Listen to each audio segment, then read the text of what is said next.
Le poker est le jeu des entrepreneurs par excellence. Pourquoi? Car on y joue son argent? Pas seulement. Explication.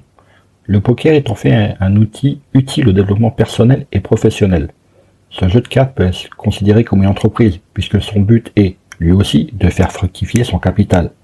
Et comme pour toute entreprise, il faut prendre les décisions en fonction de différents critères, en fonction des mises de l'adversaire, en fonction du jeu en ta possession. Voyons donc plus en détail les similitudes entre les parties jouées et les entrepreneurs. Marketing, études de marché, référencement, podcast, réseaux sociaux, monétisation. Le monde de l'entreprise n'est pas un long fleuve tranquille. Alors chaque jour, les clés du business vous permettent d'y voir plus clair avec des conseils et des astuces. Tout d'abord, dans un jeu de poker, il faut identifier les forces et les faiblesses.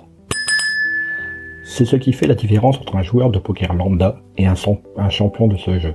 En jaugeant ton adversaire, tu seras à même de prendre les décisions les plus appropriées, comme quand une entreprise doit faire face à ses concurrents.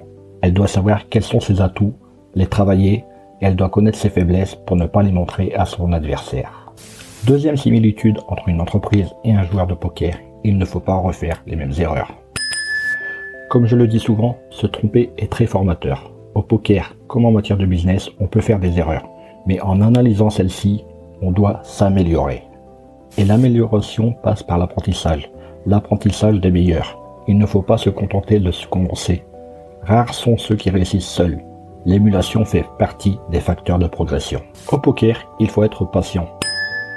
Ce n'est pas parce que vous remportez la mise dès le premier tour de table que vous allez gagner la partie. Être gagne petit permet de durer et de se faire une réputation. Souvent, on entend d'un joueur qu'un autre avait lu son jeu. Au poker, il faut surprendre. En effet, certains ne modifient pas leur façon de jouer et s'exposent donc au contre de leur adversaire. Il faut donc savoir varier sa stratégie, sa façon de faire, afin d'avoir toujours un coup d'avance sur les autres joueurs. Au poker, il faut aussi accepter de ne pas pouvoir continuer à jouer. Il faut savoir se coucher. C'est souvent une décision difficile à prendre, que les débutants ont du mal à exécuter. Se retirer de la partie, même en ayant ce qu'on pense être un bon jeu.